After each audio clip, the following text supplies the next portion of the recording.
nuestro dolor. Algún día seremos tierra y será nuestro dolor. Algún día seremos tierra, algún día seremos tierra. Nuestro dolor siempre volverá. Cada vez que te vas, siempre volverá. Nuestro dolor siempre volverá.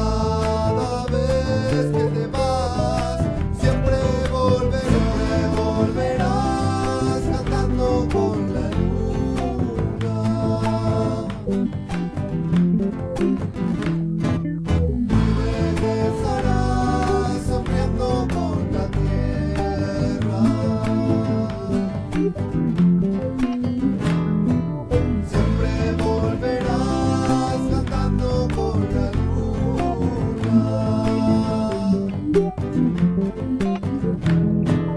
Y regresarás sonriendo con la tierra.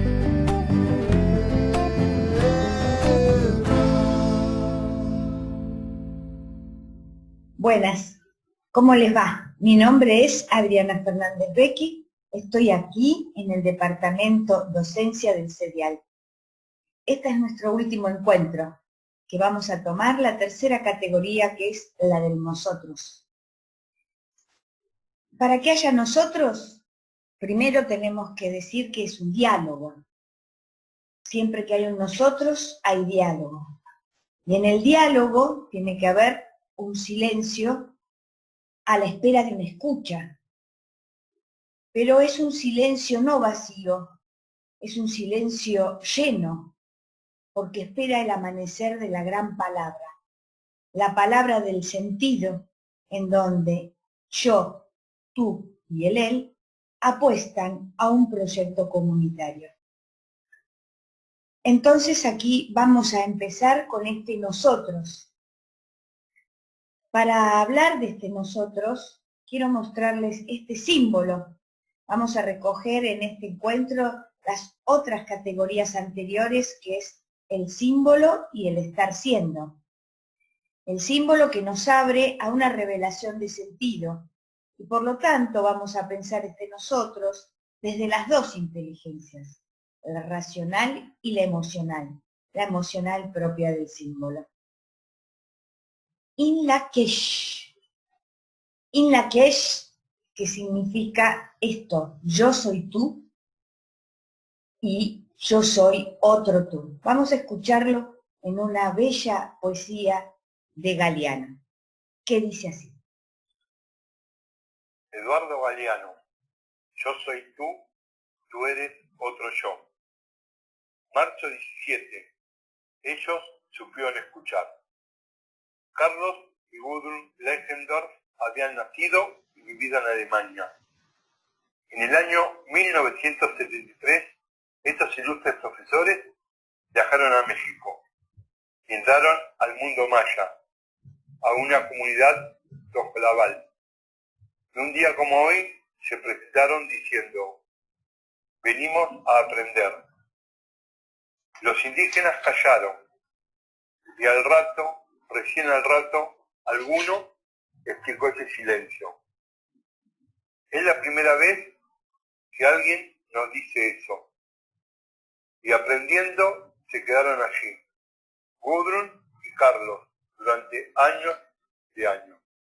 De la lengua maya aprendieron que no hay jerarquía que separe al sujeto del objeto, porque yo bebo el agua que me bebe y soy mirado por todo lo que miro. Y aprendieron a saludar así. Yo soy otro tú.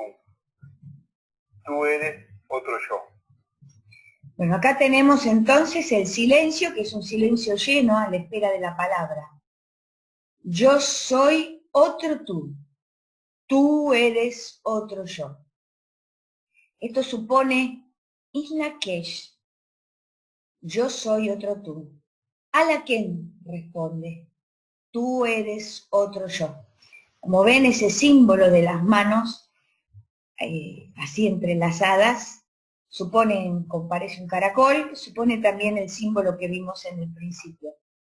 Es decir, que acá podemos ver las manos y ese símbolo que significa este entrelazarse entre el yo y el tú. Los mayas entonces expresaban este concepto de unidad en su saludo diario. Cuando se encontraban se saludaban diciendo, Inlakech, que significa yo soy otro tú.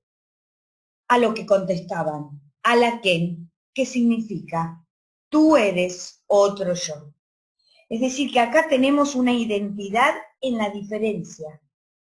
Este símbolo nos muestra precisamente dos manos, yo, tú, pero que hacen una identidad en la diferencia. ¿Qué significa esto? Una identidad plural, una identidad simbólica, porque implica una distinción intrínseca a la misma unidad. Lo que vamos a desarrollar respecto a este tema, vamos a tomar varios autores. Scanone, en su libro Nuevo punto de partida en la filosofía latinoamericana, Antropología filosófica americana de Kush y Reflexiones desde América, Yo y nosotros, el problema de la ética y la antropología latinoamericana, de Carlos Cushen. Y de Kush también La negación en el pensamiento popular. O sea, todos estos textos, esta bibliografía, es el soporte de lo que hoy estamos hablando. Pero para empezar esto vamos a tomar una historia, un relato maya, de este uno y todos. La historia del uno y los todos. Yo, tú, él, que significa este encuentro que hace a un silencio profundo para la escucha, en un encuentro de una identidad diferenciada, una identidad plural, que significa el nosotros. Pero este nosotros no es meramente fáctico, es sagrado.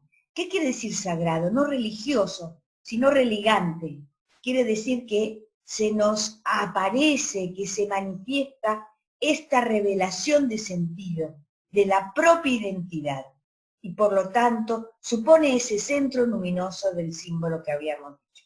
Bueno, vamos a escuchar entonces este relato. Historia del uno y los todos. Hubo un tiempo en el que no había tiempo. Era el tiempo del inicio. Era como la madrugada. No era noche ni era día. Se estaba el tiempo así nomás, sin ir a ningún lado y sin venir de ninguna parte. No había luz, pero tampoco había oscuridad. Era el tiempo en el que vivían los más grandes dioses, los que nacieron en el mundo, los más primeros. Dicen los más viejos de nuestros viejos que esos primeros dioses eran 7 y que cada uno era 2. Dicen los más ancianos de nuestros ancianos que 7 es como los más antiguos numeran a los todos, y que el 1 siempre es 2, para poder caminarse. Por eso cuentan que los más primeros dioses eran 2 cada uno, y eran 7 veces. Y estos más grandes dioses no se nacieron sabedores y grandes. Pequeños eran, y no muchos sabían. Pero eso sí, mucho hablaban, y si hablaban. Puro palabrerío eran estos primeros dioses. Muchos se hablaban todos al mismo tiempo y nada se entendían unos a los otros. Aunque mucho hablaban estos dioses, poco sabían. Pero, a saber cómo o por qué, hubo un momento en que todos se quedaron callados al mismo tiempo. Habló entonces uno de ellos y se dijo que era bueno que cuando uno hablara, los otros no hablaran. Y así, el uno que hablaba podía escucharse, y los otros que no hablaban podían escucharlo. Y que lo que había que hacer es hablar por turnos. Los 7, que son 2 en 1, estuvieron de acuerdo. Y dicen los más viejos de nuestros viejos que ese fue el primer acuerdo de la historia. El de no solo hablar, sino también escuchar. Miraron los dioses los rincones de esa madrugada, en que todavía no había ni día, ni noche, ni mundo, ni hombres, ni mujeres, ni animales, ni cosas. Miraron y se dieron cuenta de que todos los pedacitos de esa madrugada hablaban verdades y que uno solo no podía escuchar todos los rincones. Así que se dividieron el trabajo de escuchar a la madrugada. Y así pudieron aprender todo lo que el mundo de entonces, que no era mundo todavía, tenía para enseñarles. Y así vieron los más primeros dioses, que el uno es necesario, que es necesario para aprender y para trabajar, y para vivir y para amar. Pero también vieron que el uno no es suficiente. Vieron que se necesitan los todos, y solo los todos son suficientes para echar a andar al mundo. Y así fue, como se hicieron buenos sabedores los primeros dioses, los más grandes, los que nacieron en el mundo. Se supieron hablar y escuchar los dioses estos. Y sabedores eran, no porque supieran muchas cosas, o porque supieran mucho de una cosa, sino porque se entendieron que el uno y los todos son necesarios y suficientes.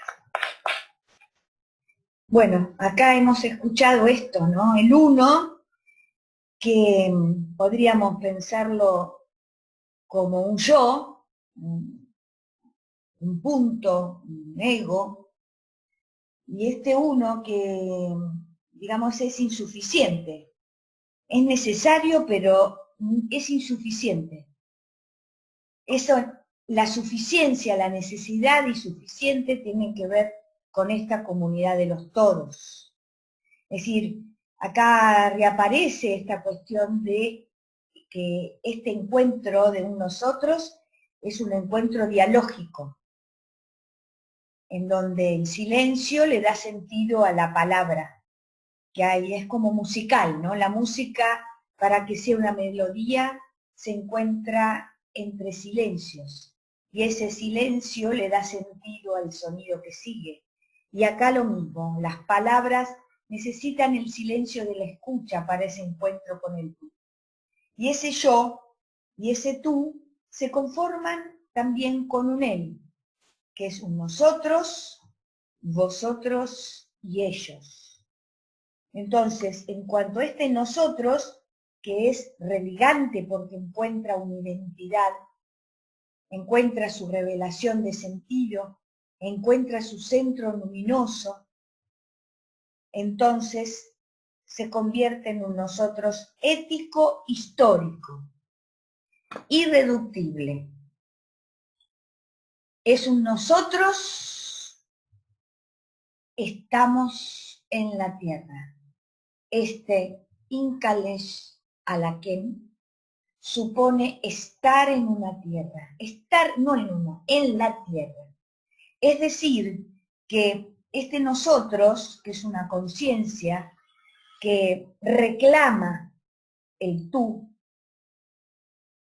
supone un encuentro desde el horizonte simbólico del estar, y entonces supone una geocultura. Esta geocultura es una estructura no racional en donde es un llamado hacia la conformación de esta identidad cultural que reclama un suelo, un sostén, y a la vez supone un estar de pie en el suelo. Ese estar de pie en el suelo, estar parado, es un estar parado, un estar dispuesto ante las circunstancias a fin de poder instalar la existencia. Es un nosotros dialógico que estamos dispuestos a instalar nuestra existencia en un solo. Es decir, que esta realidad de este todo es un poder ser pero invertido, como ser de la posibilidad que se es. Es decir, está condicionado por la tierra, que hace al estar. Y este estar supone, como todo símbolo, esta ambigüedad que supone la vida, porque la vida, muerte. Es decir, estos opuestos. En la reunión pasada habíamos hablado de este estar dispuestos a la espera del fruto. Entonces es esta cuestión entre el maíz y la maleza, entre lo fasto y lo nefasto, y este estar dispuesto a la espera, a hacer de nuestro mundo o nuestro domicilio existencial de sentido, acertar un fundamento, supone de alguna manera este estar abiertos a la lectura simbólica para desde allí, entre yo, tú y el él, conformar un proyecto en este horizonte que tiene que ver con lo ético y con lo histórico-cultural. Por lo tanto, nosotros estamos en la Tierra, en cuanto tal, es un nosotros ético-histórico, que aparece, vamos a poner un poquito más para allá, que aparece entonces ligado a la Tierra, pero no solo como lugar de afianzamiento en el tema de instalarse, de ser sedentario como geografía, sino como tierra, como un arquetipo, porque nos propone un lugar religante que significa esto de estar dispuesto a una apertura, a un absoluto, pero un absoluto situado, un absoluto propio, un absoluto como la apertura de una palabra grande que dé sentido a esta instalación. Y entonces es un ámbito simbólico de reunión, por lo tanto, de comunicación y de intercambio.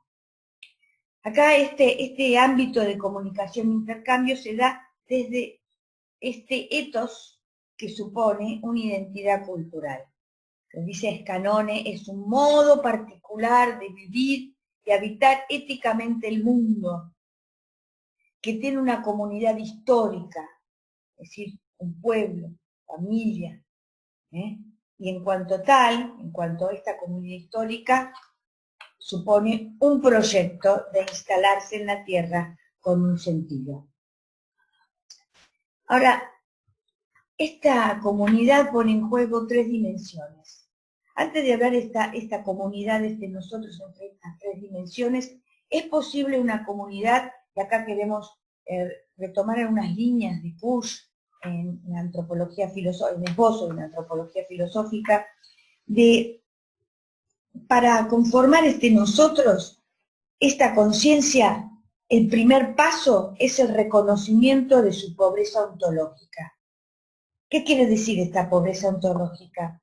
Reconocer lo cualitativo de instalarse en la Tierra. Y lo cualitativo supone darse cuenta que lo único que tenemos es la vida, y la vida es líquida. Y por lo tanto, tenemos algo que supone fragilidad.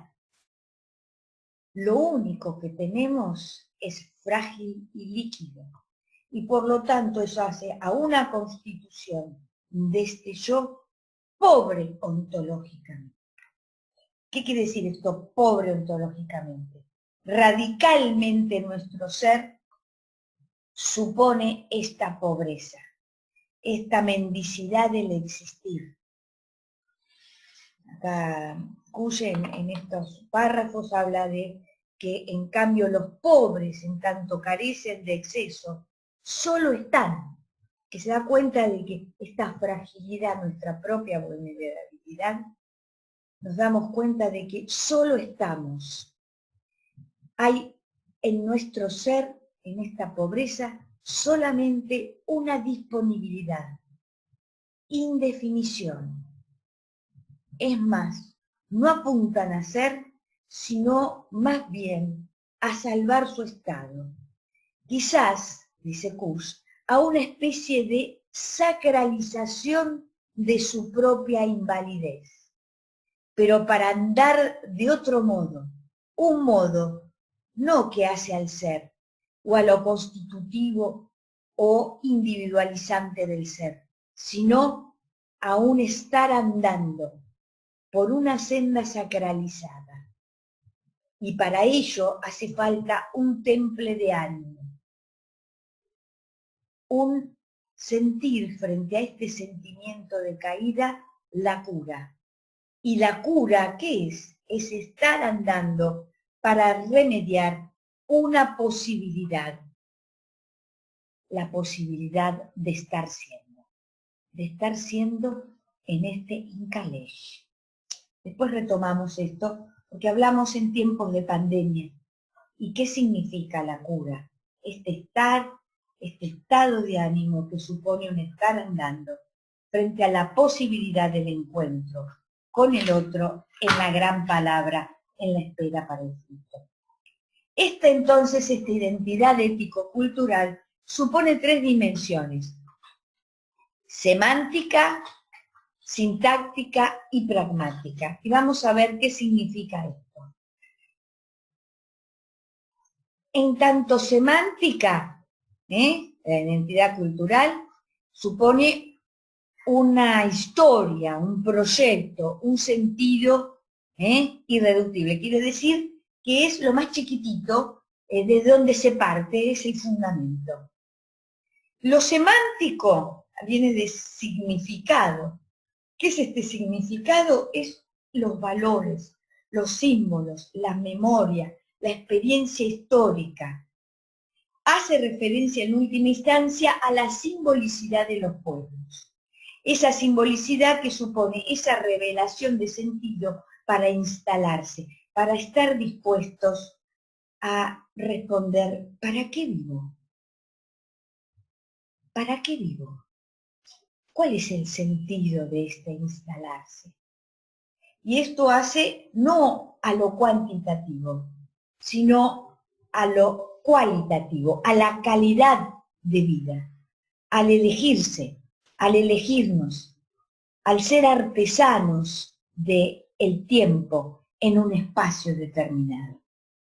Y para saber que estoy siendo así, en esta tierra con vos, supone también una memoria que significa el tejer una sabiduría. Los pueblos con memoria son los pueblos sabios, porque pueden hacer una historia a partir de su propia experiencia sapiencial. Y allí entonces esto se tiene que cristalizar, que tener un soporte donde esos valores se arraiguen, se entrelacen, y entonces allí poder establecer la vida. Es como el amor de pareja, que busca un lugar donde habitar, y esto hace a su casa, pero no como edificio de ladrillos, sino al hogar en donde se teje el sentido del amor, y allí se espera el fruto del hijo. De la misma manera, esta sintaxis cultural de los pueblos supone las instituciones, que es la trama social, política, económica y religiosa, en donde se pone en juego los valores, en donde se pone en juego la revelación de sentido de los signos. Allí entonces los pueblos se organizan en sus instituciones educativas, en sus instituciones políticas y económicas. Por eso, aquel fruto, aquella planta que crece desde la tierra y que es injertada con algo que no le pertenece, distorsiona sus valores y se siente ajena. Un etos histórico-cultural propio exige o fagocitar el sentido en el mestizaje cultural, o bien darse cuenta de instalarse en su propio proyecto cultural, que supone instituciones propias. Y entonces allí se da una pragmática, que es el hacer, es el poner en juego en el hacer, en lo fáctico, en el día a día, en la cotidianidad de la facticidad histórica, desde el suelo, desde el espacio. Entonces se yergue, se instala, se teje, se arquitectura, es como construir una casa de nuestras instituciones para abrir las ventanas, entonces, a los valores en los que creemos. Y esos valores, entonces, suponen una apuesta simbólica en el hacer pragmático. Es la relación del sujeto, dice Scanone, que pone en juego todas las relaciones éticas, hacia adentro y hacia afuera. Es un nosotros ético histórico. Entonces, la pragmática supone establecer una sintaxis acorde a la semántica cultural propia. Todo proyecto histórico pone en juego una semántica cultural, dice Scanone. Y en tal sentido, la praxis histórica de los pueblos no es jamás un campo de juego neutral, ¿no? Porque apostamos a un sentido. En el sentido, perdón la redundancia, apostar como en el sentido fuerte, como cuando uno apuesta a ganar o perder. En todo momento ella devela y oculta un trasfondo de valores, una determinada interpretación simbólica del mundo. Pero al mismo tiempo, todo proyecto histórico se articula o tiende a articularse en una sintaxis, es decir, en las instituciones histórico-culturales. Las posibilidades históricas de realización o de aniquilación de un pueblo. Recordemos que siempre esta vulnerabilidad, esta pobreza ontológica, nos hace caminar al filo de los opuestos. Maleza, maíz, fasto, nefasto. Y allí estamos llamados, dispuestos a remediar entre esos opuestos el punto de equilibrio en donde acertemos un fundamento que supone un sentido al ¿para qué vivimos? Acertar el fundamento es nosotros estar andando. No es de una vez y para siempre, es todas las mañanas, amanecer en la posibilidad de lo indefinido, es apostar, a jugar, a buscar aquello que nos dé un sentido, no un fundamento del ser en la seguridad de la muralla de la ciudad, sino un fundamento en la incertidumbre de la propia vida. Entonces, esto supone una cura a la caída de un estado. Todos los días supone estar siendo, buscar alguna forma en donde esa posibilidad de lo posible se cristalice en valores. Y entonces allí se dirige a lo cualitativo. Y la salud de este estado de caída permanente, que se puede dar fácticamente en una enfermedad, en una crisis, una cuestión personal o en una cuestión social, económica o mundial, supone un estado de ánimo para seguir andando. Es este estado de ánimo que Rosa María,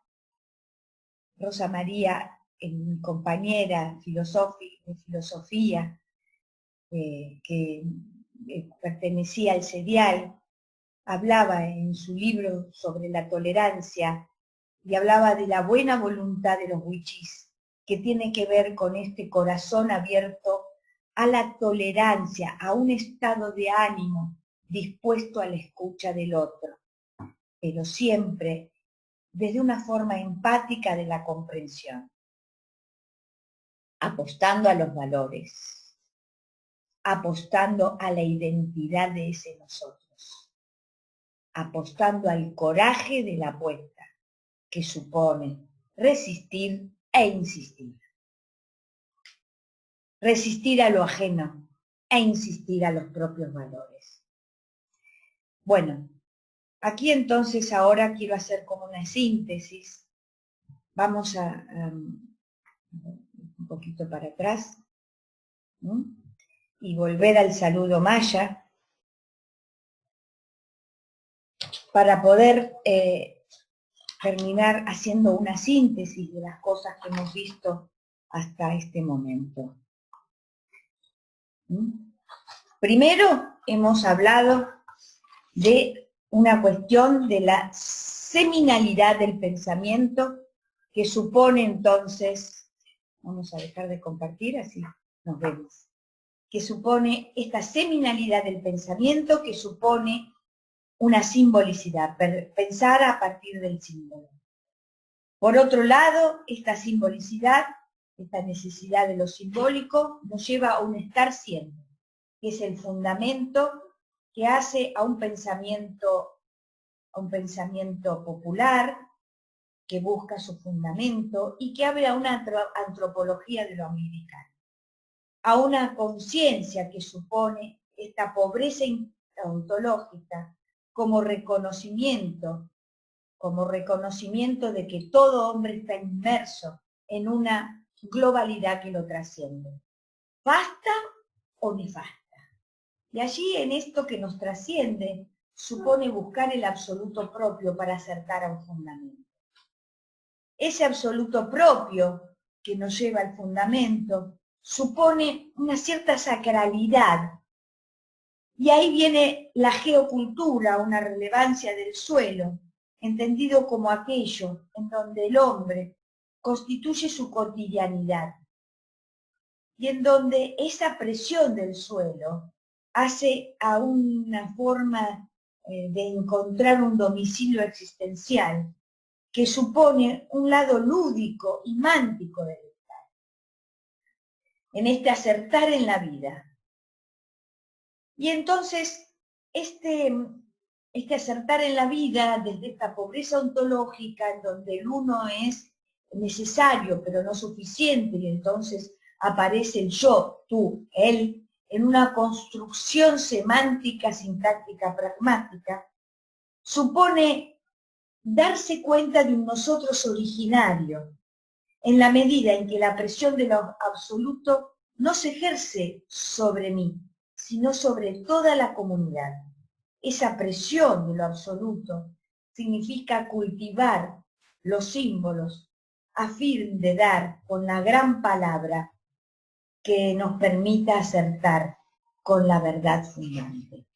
Acá quiero traer entonces unas palabras también de Kusch y de Rodolfo Kusch y de Carlos Kuschen, que es crecer para el fruto.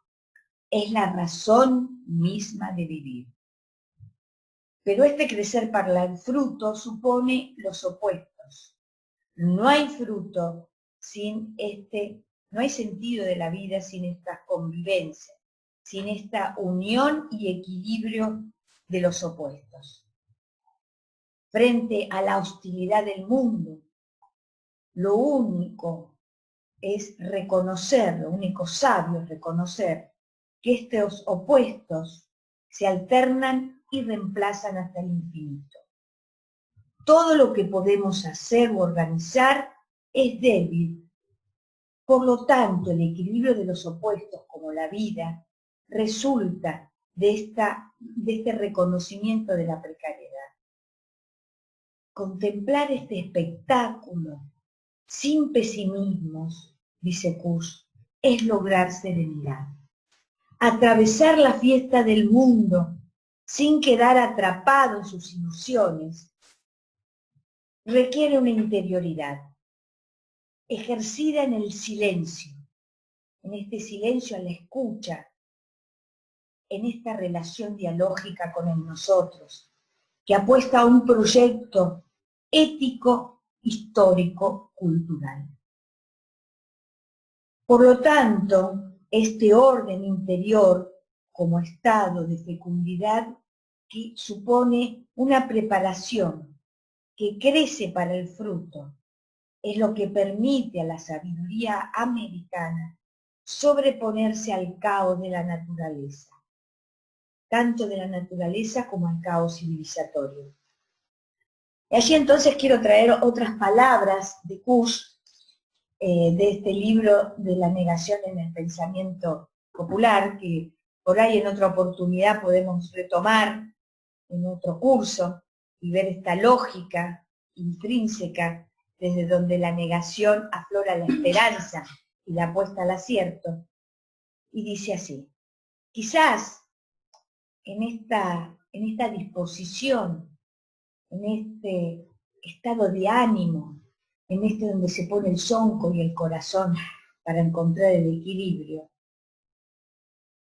es entonces que podríamos ver lejos y crear el mundo al fin. Vencer las frustraciones en las cuales nos embarcaron siempre. Y decir al fin: así somos, pero sin tapujos. Es probable que entonces asome el mendigo. Pero afirmar que somos mendigos y partir de ahí ya es una forma de crear el mundo. Es lo que estamos viviendo al fin. Esto entonces es una invitación a la salud, que supone una apuesta. Y para terminar ahora sí, quiero leer una ventana, una de las ventanas de Galeano en las palabras andantes, que es también una invitación, ¿no? Una invitación a la utopía. Ventana sobre la utopía. Ella está en el horizonte, dice Galeano. Me acerco 2 pasos, ella se aleja 2 pasos. Camino 10 pasos y el horizonte corre 10 pasos más allá. Por mucho que yo camine, nunca la alcanzaré. ¿Para qué sirve la utopía? Para eso sirve, para caminar. Así que los invito entonces a caminar en estos opuestos que significa vida o muerte, salud o enfermedad, pesimismo, optimismo, hacer de este domicilio, de este mundo inhóspito, un domicilio amable. Yo, tú, él. Incalesh. Bueno, nuestro próximo encuentro ya será de cierre para que ustedes puedan mandarme por mail preguntas. Yo les voy a dejar en el Face, entonces, el mail para que ustedes me puedan mandar preguntas. También les voy a dejar para que puedan escuchar una música, porque saben que el canto siempre completa el mero hecho de decir. Y ahí ustedes por ahí pueden entretejer algunas cuestiones que ustedes hayan estado pensando y amasando en estos 3 encuentros, y la música abra el horizonte de estar andando, para entonces entramar entre todos algo que decir, alguna palabra, porque siempre alguna palabra merece ser escuchada. Por vos, por mí, por nosotros. Y entonces así, en este espacio de serial, podemos escucharnos entre todos. Bueno, los espero, si quieren, el próximo lunes. Manden preguntas, manden ideas, escuchen esta música que les voy a dar ahí el link para que ustedes puedan disfrutarla, puedan entretejer sus pensamientos y así hacer de esto un libro en sentido figurado, en donde estas 3 clases hayan sido simplemente una cita a pie de página, para que entre todos podamos abordar y abrazar la gran palabra, que significa la disposición de la posibilidad del decir. Bueno, muchas gracias. Hasta la próxima.